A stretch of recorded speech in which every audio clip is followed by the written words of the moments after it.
અમદાવાદના નારોલની અંદર પોલીસની ઓળખ આપી અને તોડબાજી કરતા બે શખ્સોને પોલીસે ઝડપી લીધા છે।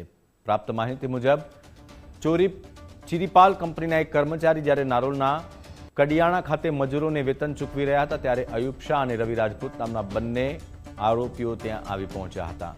તેમણે પોતે પોલીસ હોવાનું જણાવી ફરિયાદી પાસે 45,000 રૂપિયાની માંગણી કરી હતી અને દાગ ધમકી આપી 10,500 રૂપિયા રોકડા પણ પડાવી લીધા હતા। ઘટના અંગે નારોલ પોલીસ સ્ટેશનમાં ફરિયાદ નોંધાતા પોલીસે સીસીટીવી ફૂટેજની મદદથી તપાસ કરી અને બંને આરોપીઓને દબોચી લીધા હતા। તપાસ દરમિયાન સામે આવ્યું કે અયુબ શાહ સામે નકલી પોલીસ બની લૂંટ કરવાના 5 સહિત કુલ 7 ગુના નોંધાયેલા છે, જ્યારે રવિ રાજપૂત સામે ગરફોડ ચોરી સહિતના 5 ગુનાઓ નોંધાયેલા છે।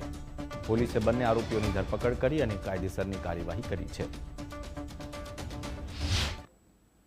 બંને આરોપીઓને પકડી પાડેલ છે તેમજ મુદ્દામાલ કબજે કરેલ છે। બંને આરોપી છે એ ગુનાહિત ઇતિહાસ ધરાવે છે। જે પ્રથમ આરોપી છે અયુબ શાહ દિવાન, એ પોતે એમના જે 6 ગુના છે, 7 ગુના છે, એમાંથી 5 ગુના તો આ જ એમઓવાળા છે, જે નકલી પોલીસ બની અને બળજબરીથી વિવિધ લોકો કે વેપારી પાસેથી પૈસા કઢાવ્યા હોય। વટવાના કેસમાં પોતે મર્ડરમાં પણ એમનું નામ જાહેર થયેલ છે અને 2 વખત એમને પાસા થયેલી છે। જે બીજો રવિ છે, રવિ રાજપૂત કરીને, એના કુલ 5 ગુના છે।